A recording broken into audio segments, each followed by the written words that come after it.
David Gonski, what a pleasure it is to have you here and to help us remember some of the wonderful times we've had at Transfield and even some of the difficult times. And I think we really wanted to start with just sort of placing you in context. How was it that you came upon Transfield, and where were your first memories of Transfield? And then, I suppose more officially, when did you actually join us in your memory? How did that come about? Well, my first involvement with Transfield was in the late 1970s. My father-in-law was a man called Alex Morgan, and he loved Transfield.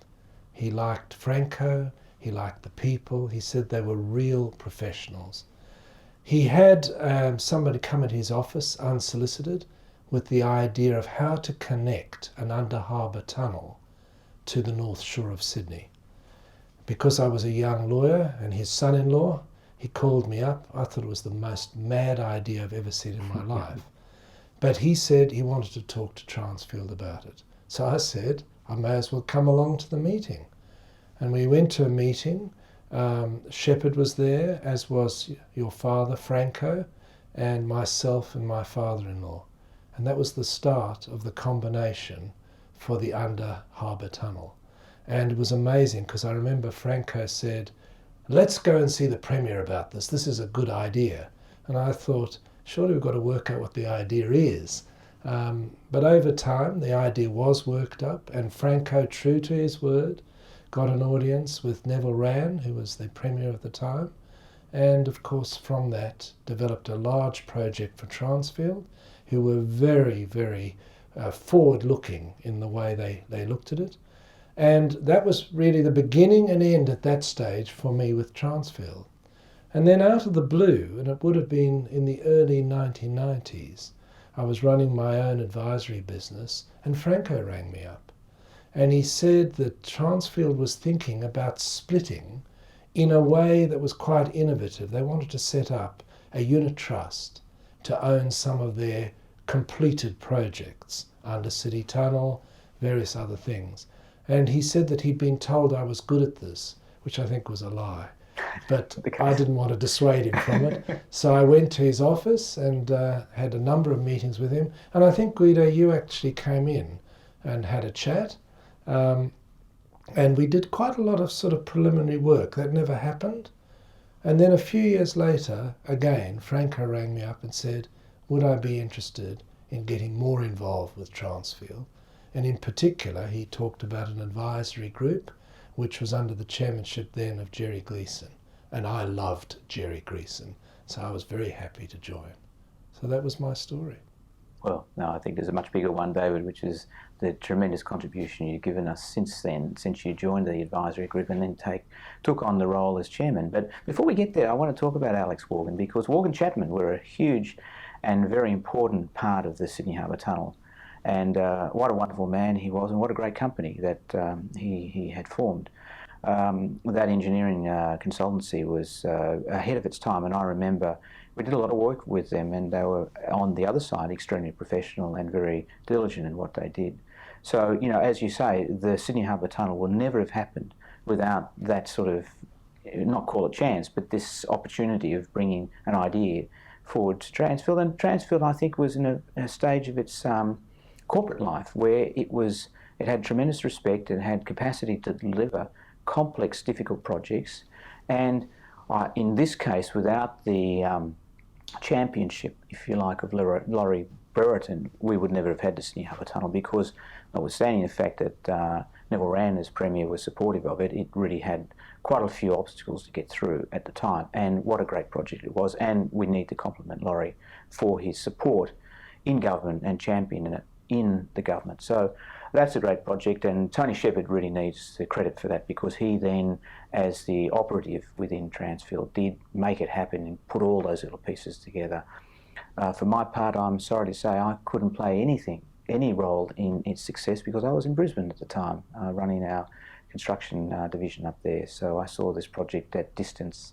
But what a project it was. But I think it was also, I think you're right in saying it was an incredible project, because what it showed about all the participants is that they had a problem to solve and they went about solving it. Mm-hmm. One of the things I loved about my father-in-law is that even though he had become very successful as an engineer, he always wanted to find another problem that he could solve. We found, when he died, all the plans that he was doing to make the Leaning Tower of Pisa stand upright. That's right. Because there was an international competition, because they were worried it was actually going to fall right over. He loved that sort of thing. He loved the solving of the problems to connect this tunnel. And your father and Shep and so on were just marvellous in the way they had an open mind. And it's quite interesting when you reflect also the government of the day, Brereton, Rann and so on, they had an open mind. How we could learn today from the things that they were showing in that project. Yeah, correct. And I just was reflecting, having just recently spoken about this, that the documentation for the Sydney Harbour Tunnel was yay thick for the whole thing, everything. Today, or even go back to 1995 when we submitted for the Melbourne City Link, we have a whole cabinet full of files that would be at least 6 feet long if you set them end to end. And that described the documentation then. I hate to think what they're like today. And this is the complications that become inevitable, if you like, in very complex projects. But there was what I'm really referring to, David, is the trust between companies and government, being able to describe the relationship in really an inch of paper. That was a unique time. I don't think we'll ever see that again. Well, I think it was a unique time, although I have to say, for those who realise that I'm a lawyer, obviously, no doubt I played my part, as did my profession, in making it as long a document as possible. Correct. And there's been a lot of litigation over time, as you know, on construction projects since the late 70s. But you're right. I think we need to get to the essence of deals. But we also need to have the outlook that they had, which is let's solve it rather than let's find the problems that we can't solve. Correct. It is. That's another chapter. I don't think we should go into that today. But David, your involvement then with us as chairman of our advisory board was a really fundamental one, a very important one. This was effectively at a time when we had separated from Marco. We'd had quite a difficult separation from Salteris. They went on and created Tenex and did extremely well, and I congratulate them for the work they did in creating a very significant defence business over those years.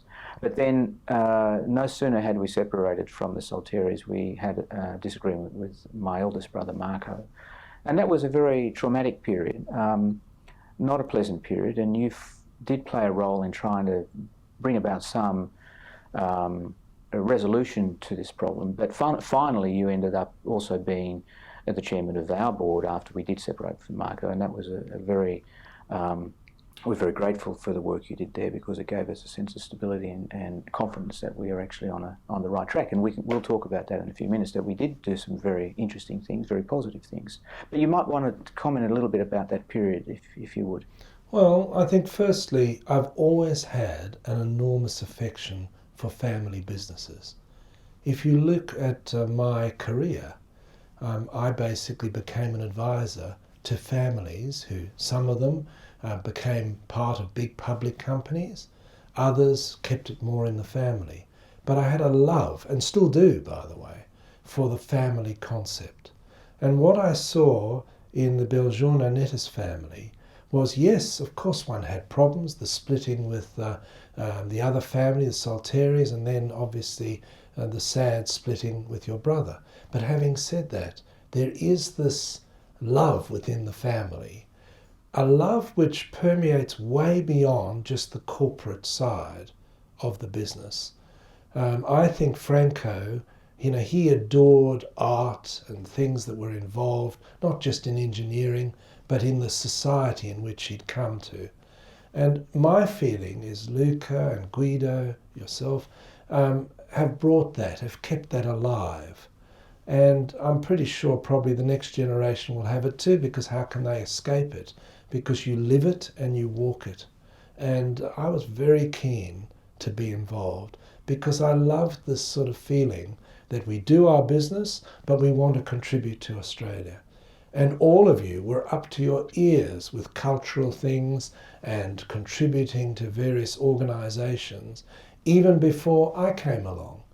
And you were, to be blunt, quite inspirational to me, because at that time I was much more focused on my career. And in part, you started a flame that it's very important to look outside, to be broader. And you've always kept that, and long may you do that. Thank you. Well, that came really through my father's great love of the arts, and he was actually an artist himself, and he probably spent most of his time training and perfecting his skill when he was in the prisoner of war camp in India, when the Brits had caught him in North Africa and brought him to India. He then really became a very good painter, and when he came to Australia, he started in the 60s, after he started the company in the mid-50s, a thing called the Transfield Art Prize. In fact, right behind you, for those who are watching, is one of the winners, Sibley, who won it, I'm not sure exactly which year in the 60s, but he won it in the 60s. And that was a demonstration of his commitment to the arts. And in fairness to Dad, he was very good at the marketing, because he did want to put the company on the board, and he did that through the Art Prize. But he went on later in the 70s to start the Biennale in 1973, which had been a great success, and we had, as you know, a 41-year history with the Festival of Contemporary Art.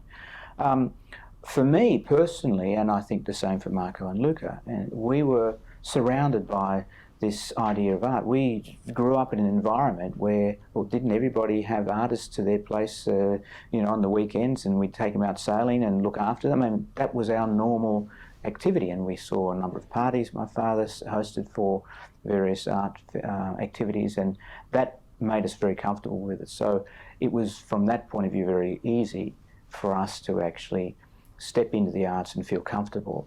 As you've referred to, it will be the same for our children.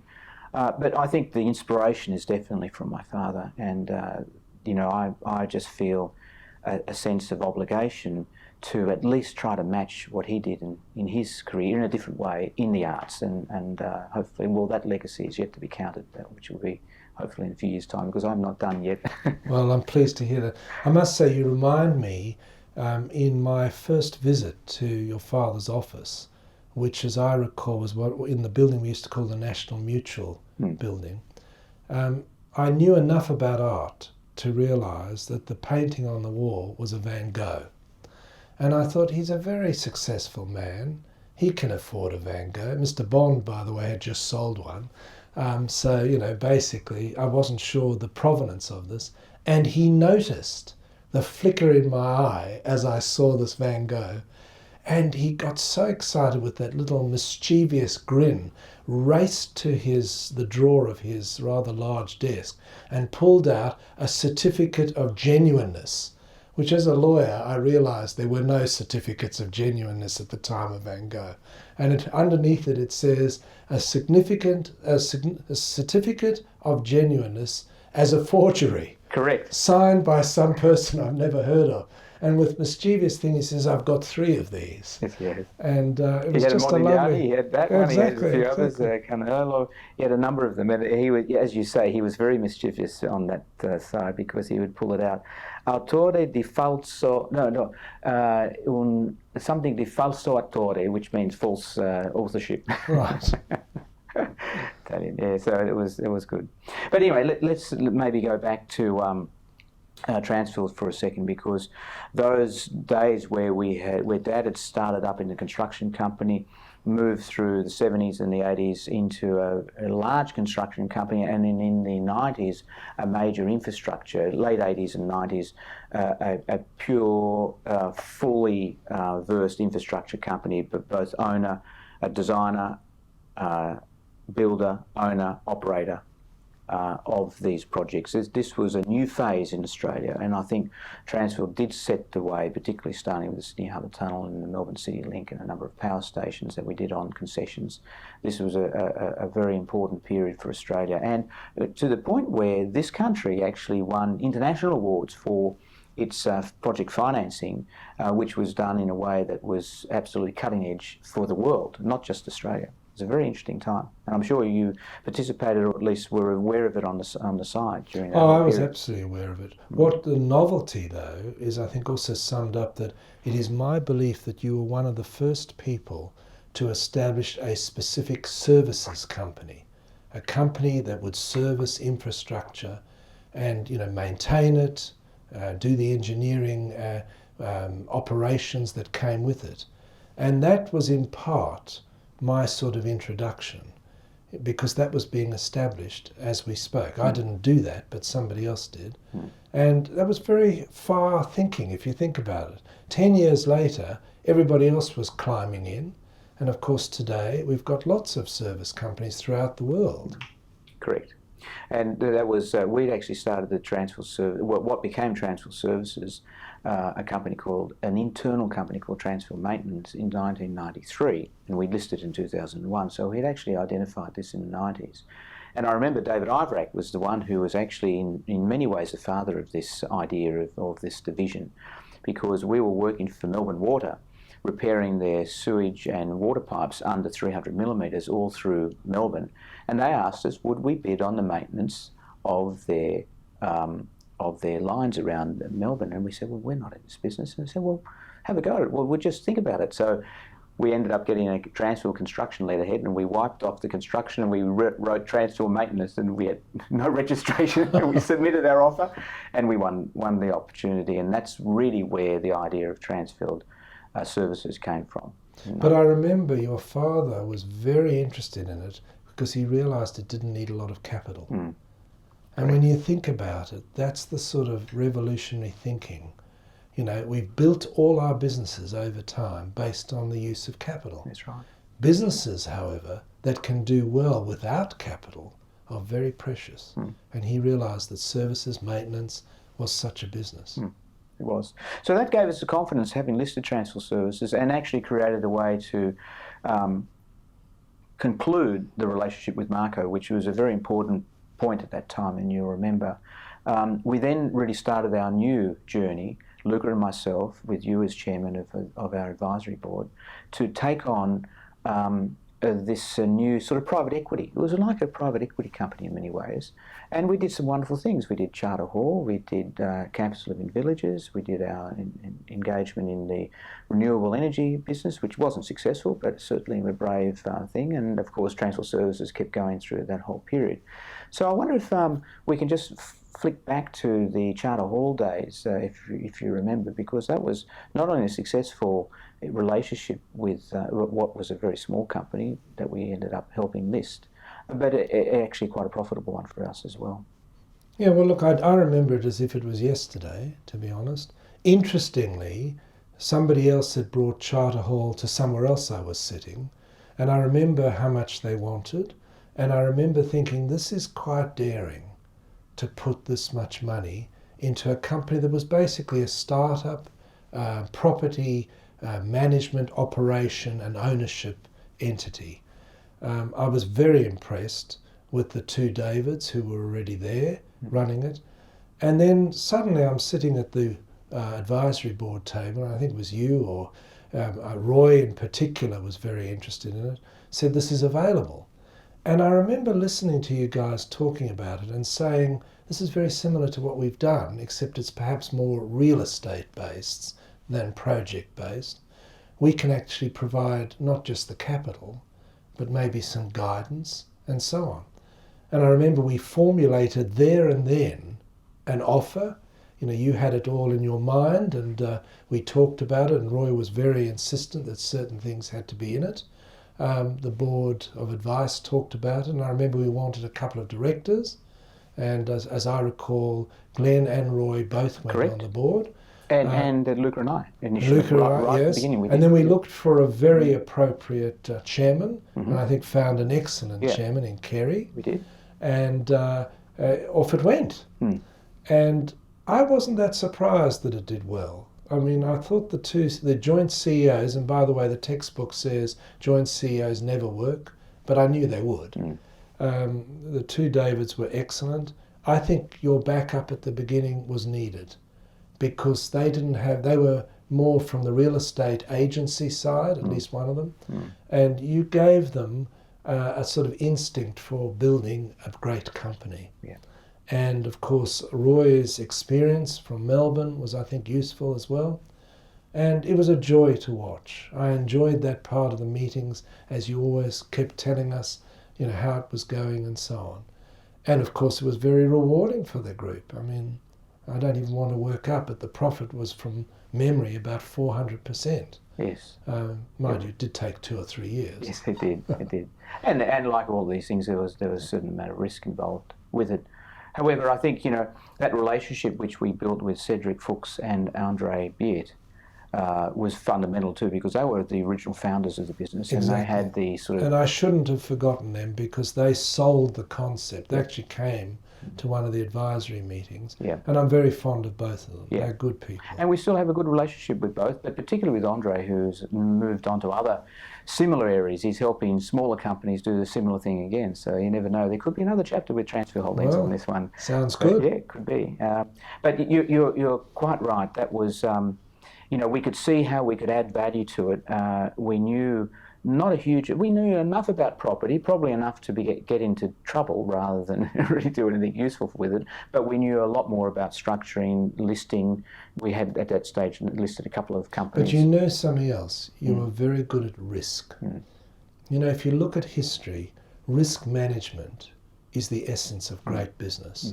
Those who understand risk, are prepared to take some risk and manage it, do the best.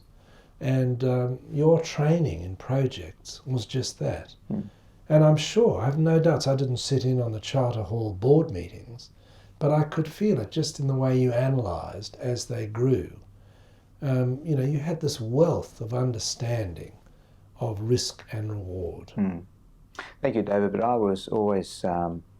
I'd always place myself in the impetuous category, so it was good to have people like yourself and others around to sort of hold me back, because if it wasn't for you, we probably wouldn't have sold out at Charter Hall at the right time, because we had taken a very big investment in a renewable energy business, and I think we have to talk about the good and the bad. And Novatech wasn't a successful project for us. In fact, we lost a lot of money on it. However, I think the lesson of Novatech has certainly for me, and I still believe I have a number of good years of work and industry in front of me. I hope so. I feel that the lessons that have come, salutary lessons that have come from that, which was like a 7-year workout. I feel like I've had a 7-year workout, and we come from a workout background. If you remember, really the troubles we had in the late 90s after the difficulties of the separation of the Salterias and the fights with Marco, really meant that we were doing a lot of workout. So we had a lot of experience in workout. The problem with this workout was a very complicated one at the Novatech business. I refer to it as a workout. It was actually a startup. It was like a venture capital situation, but we just could never get in front of it. It was like this wave was always in front of us, and we were always paddling very hard to try to get onto it, and we could never get to it. And that was a very distressing period for us. And I think the guidance, the advice, and the commitment to stay with the various strategies that we would come up with, and finally ended, I should say, for the record, I'll look at the camera and say we have ended it and finished that chapter, was very important for the advisory board to stay with us, because it was a very easy thing, I could see, looking back, for you guys to get very angry and upset about this constant leaking of capital into this business. So what's your views on that? Well, I think the first thing I would say is the advisory board worked extremely well in the way we did pressurise you on Charter Hall. We knew that you would need capital for where you were going. I think there was a number of meetings, and you were very open to listening to us, and it was your call, we're only advisors. But in a unified way, we all pushed you that if you're going to go off into another geography and into new technologies, you've got to have a gold-plated balance sheet of your own. And we felt by selling out of Charter Hall, you had that gold-plated balance sheet. And if you say to me what was the event I was most proud of, I was proud that the board of advice was so unanimous and so petulant in what they wanted. But I was also proud of your reaction. You could have just said, I'm sorry, your advisors, this is my money, Luca could have agreed with you and just walked out. But you didn't. You kept trying to argue and then said at the end, I agree. And indeed, you may recall, you rang me a few hours after the meeting and said, I have told Nick to go and do it. And I want you to know that I was convinced from the meeting. I do remember That's that a call. big person who does that. Big person. So you had the gold-plated balance sheet. The board of advice were scared. Maybe we are the conservatives, but that's what a advisory thing Exactly. of. We knew you had the technical experience to understand renewables. You have it today, you had it then. What I was scared of and the rest of the board of advice was the geography. You know everybody in Australia. You probably know an awful lot of people in other territories, but you don't know as many of where we were off to with Novatech. We didn't know the people you were getting into bed with. We didn't know the structure. We didn't even know how the government might legislate over time. And I think you were incredible, a power of strength. I mean, I don't know how many frequent flyer miles you got. Millions. Yeah, Literally millions. And, you know, and basically how the family had to put up with your absences and so on. But you were at it once you were in it. I think the advisory board wouldn't have been in it. We wouldn't have been in it because of the geography. If it was here in Matraville or down at Walsh Bay, would have been very different because we understand how things are done. But it was a lesson, and I don't think the way you went about it could have been done better. You just were like a bull in a china shop, never giving up. I think Nick gets some praise there. He does, absolutely. He did a lot of work there. It was very tough. And of course there were a lot of people from Transfield Holdings who went off and lived there for a while. And I got a lot of solace from that they were there, good people. And so not the right thing to get involved in, but the exit could have been a lot worse if it wasn't for your get up and go, your push to make sure that the disaster was averted. Thanks, David. I think you're right. We did take very deeply to consideration the advice that we got from you and the actions we took thereafter. And I think I became much more resolute on the exit and finding the exit towards the end to be completely, it's a hard word, but ruthless in actually pursuing what was the right thing for the company. And it was hard because there were a lot of people involved. You know, there were 60 to 100 people involved over there.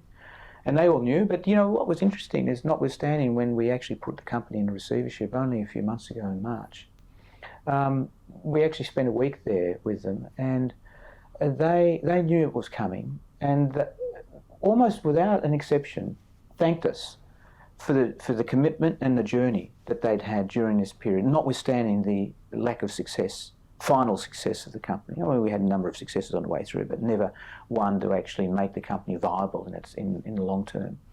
And that was, for me, a personal sort of triumph, if you like, with all the problems that we had, you know, that at least we left with our integrity intact, notwithstanding we had to do what was the right thing for the company because it couldn't just continue to have money injected into it. You know, a question that you sort of asked in passing is why did we hang about as advisors when, of course, we thought one thing and you did another? And the answer was your decency. You and Luca are thoroughly decent people. And we had a lot of discussions, a bit behind your back, I have to now reveal. But we all decided that we are advisors.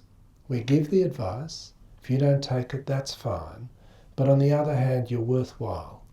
And if you're prepared to listen to us then into the next chapter, which you did, we should hang about. And that's why we did. That's thank you, David. I suspected something like that might have happened. It was nice to have that discussed finally and confirmed. But you know, it's been a wonderful relationship with you and all of the other advisory board members who have been with us through this period. We had another very exciting chapter with Campus Living Villages, which we should talk about as well. And I have to give credit to Nick James, who really was, in many ways, the idea man behind the final funding structure of campus living villages, which has now gone on to the 5 institutions, the superannuation institutions, who were the bedrock of the investment. But we did start without them. We started on our own balance sheet, you might remember. I do. With another two Davids, different set of Davids, with Tuscan. And they had a very good idea. And we started with just half of 650 beds. That was our original involvement, and a couple of potential projects. That's how we started in student accommodation, university student accommodation, and we ended up, when we left, with more than 40,000 under management. I mean, that's an amazing growth path, and I feel very proud for what we achieved during that time. A great concept, a very interesting model, both from the financial engineering, but leaving aside that, this live, learn and grow idea of actually giving a place for students to live in and having them actually understand the transition from home to university, which is quite tough. It's quite different going from school to a university, as we all know. So the idea of young people giving them some skills to actually make that transition within the context of an accommodation facility was a little novel. There weren't many people doing that. And our relationship was always mainly with the university on their campus, as we know, with your own activities at New South Wales University, where we built, I think it's probably still the single largest project we actually built, with 1,100 students there. You know, these were very satisfying moments of coming up with a model that was really quite innovative and successful. So you've got the experience both as a client and also as our advisory. Well, I think campus living goes down as almost a textbook business arrangement, because it was a win-win. I think that the institutions came together to basically do good as well as to make returns for their institutional investors, and indeed the superannuants that were investing in them. I think that the concept of what was achieved there, all you have to do, as I do often because it's near where I work at the university, is to walk through what you've created. I mean, you have created something that will have dividends way beyond the dollars. It'll be dividends in great minds being able to go to universities. It'll be dividends in bringing in export dollars, because basically we're exporting ideas abroad that come and study at these universities. I think it's a very exciting thing, and it's quite interesting today in 2015 we talk a lot about the super profit being something extra to just the dollars. Way back when you were starting campus living, that's exactly what you created. And of course we've seen some people do it now in terms of kindergartens, and I'm not talking about the original ABC thing, I'm talking about the one that came after, the Good Start people. And I think you should be very proud of that one. Ticks for what it did for the group. It did good money for the group, but it also did good things in the community. And I think it's fantastic. That's great. So, you know, that whole chapter there took from effectively 2004 through to 2014. It was a 10-year gestation. And it seems to be the case with so many large projects. When I think about the things that Transfield's done, that a decade is about the idea, is about the timetable for all of them. If I think about Sydney Harbour Tunnel, 10 years from the idea to when it was finished. Melbourne City Link, 10 years from when the idea started in Melbourne to when we completed it in 2000. Walsh Bay, idea was in mid-90s, finished in 2004, almost a decade. New Southern Railway, another project where the idea was started probably in the early 90s and we finished in 2000. So these are a decade. These projects take, you know, and businesses do take a decade, and it took us a decade to list Transfield services to get enough scale to actually put it on to the market. Now it's been another decade or more since then, but you know, I think, and we're now old enough, David, you're just a few years older than me, but, you know, we're You don't now... have to make that point. You can be my age if you like. I'd love it. But I do think, though, what that illustrates is a very good point, that often family enterprises, which don't have to look at their share price every 5 minutes, can embark on longer term thinking than the short-termism that often is dictated to publicly listed companies.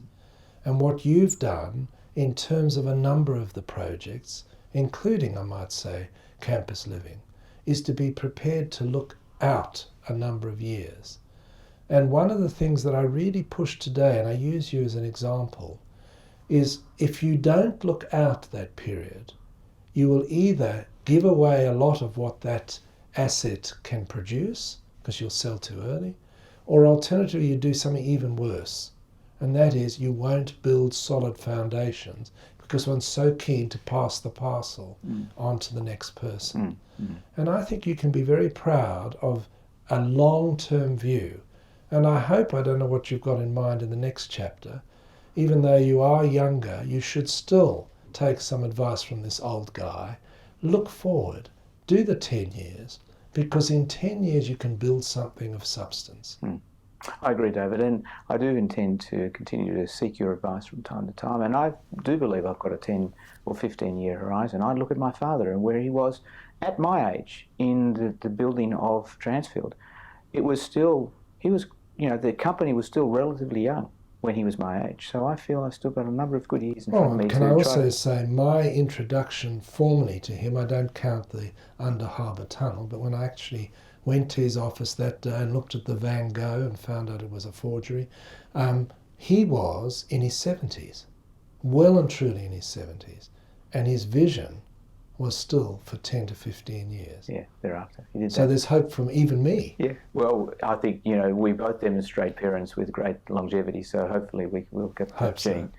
Yeah, no, it was a very interesting time we've had. So I wanted to just turn to not so much the importance of Perisher in the context of our thing, but it was another project that did take a decade to unfold, and a lot of people aren't aware of what happened. Our involvement in Perisher, which for the record we've just sold and today received the funds into our accounts. Congratulations. Thank you. Was a business that started with a new area to be given a concession to run a ski resort, and that was called Blue Cow.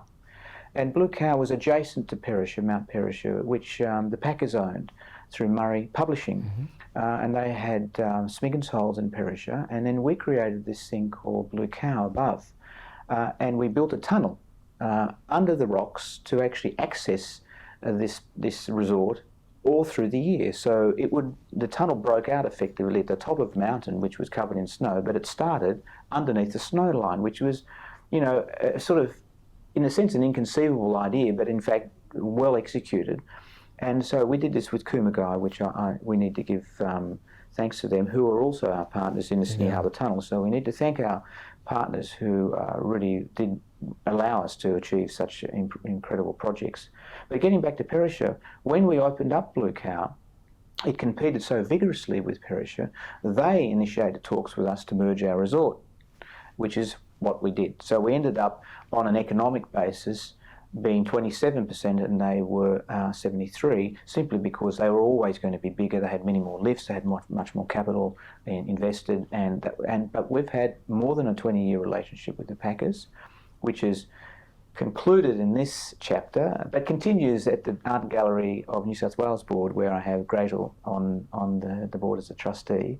But getting back to our relationship there, that was wonderful to see that project go through all of these years very successfully and continuing to be successful as a business financially, having developed new technology in the snow gun area to actually cover slopes. If you look today, there hasn't been a single flake of natural snow left on the ground. However, when you look at the photographs, there's all this snow created by snow guns.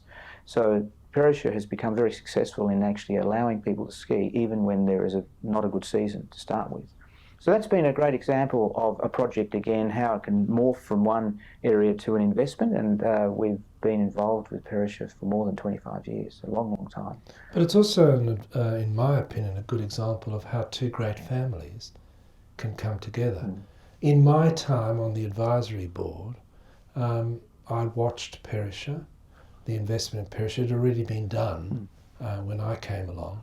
I don't remember one meeting in which you told me you were either at war or indeed had a problem with the packers. And I'm pretty sure they would have reported the same at the other end. Correct. Well, doesn't that say something? I think that just says two great families come together, the whole is basically worth more than the parts, and then ultimately a deal is done, and hopefully you've made lots of money out of it. And frankly, if there was a bit more snow this season, I'm sure people have been enjoying what you've done. Yeah. Well, they are enjoying it because there is snow for them to ski on. That's good to hear. And the American purchase of Vail, which is a very large listed company, I think is very happy with the investment, and so they should be, because notwithstanding a bad season start, they've actually got their budget already. They're already meeting their budget, notwithstanding. So that just shows you how that business has protected itself from the lack of snow. There will be snow, of course. There will always be snow through every season, but the question is, when does it come at the beginning?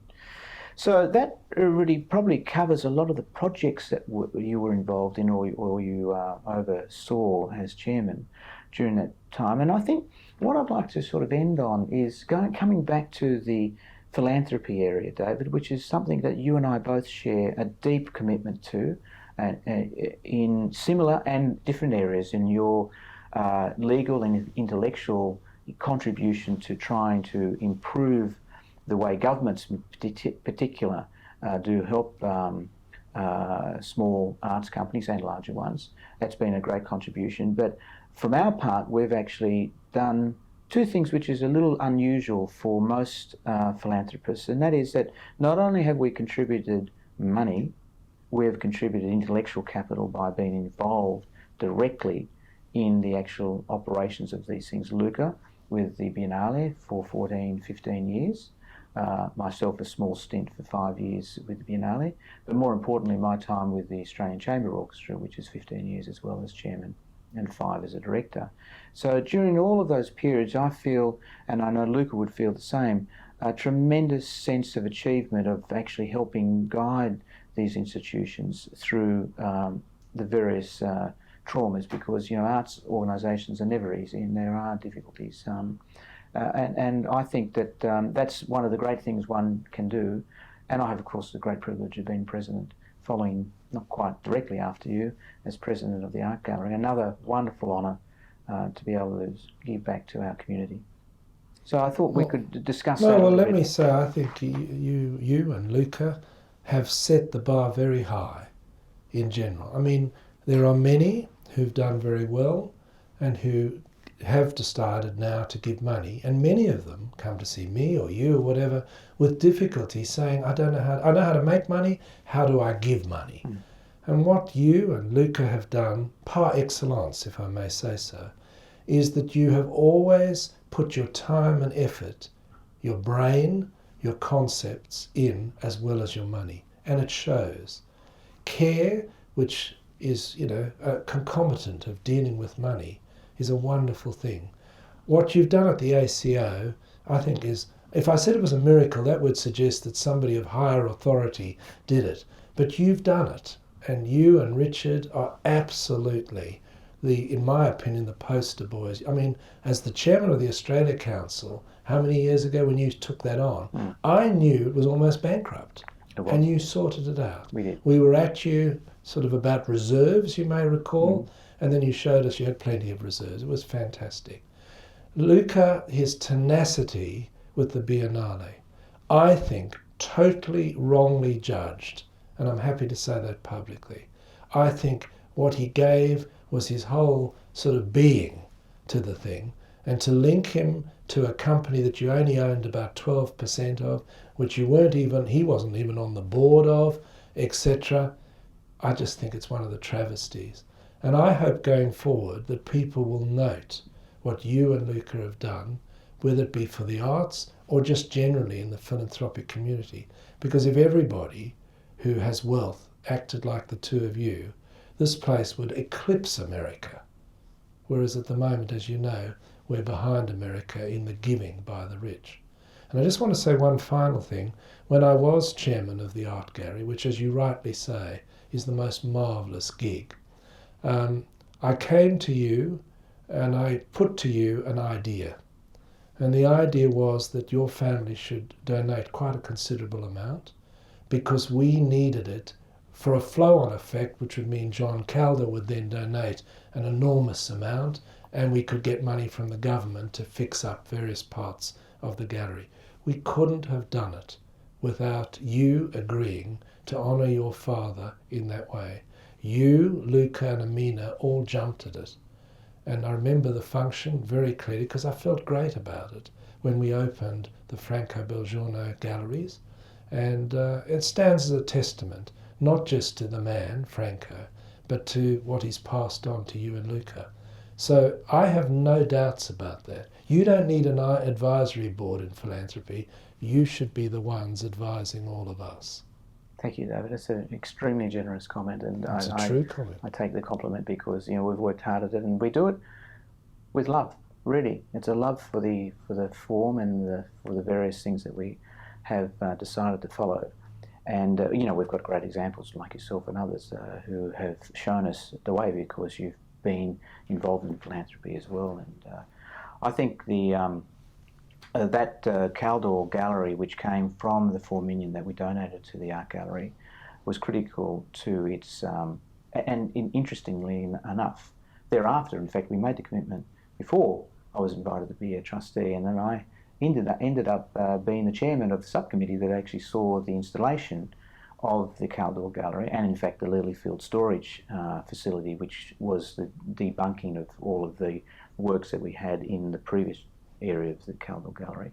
And that was a fascinating process. And unfortunately, David, as we all know, our terms do come to an end as presidents of these great institutions. So I feel my job's not quite done yet because we've come up with the new Sydney Modern project, but it'll be some years before it's completed. And as a construction person, I always like to see things from the beginning to the end, but it'll be somebody else's job to complete it. Yeah, but let me just add, people like you, Guido, will turn up to the next gig and there'll be plenty coming. And Luca is the same. Of course, yes. And the only thing I would say to you is, please keep doing it, because I know at times with criticisms that one gets, generally from people who, by the way, do nothing, there is a temptation to say, why does one do it? I've never heard you say it, No.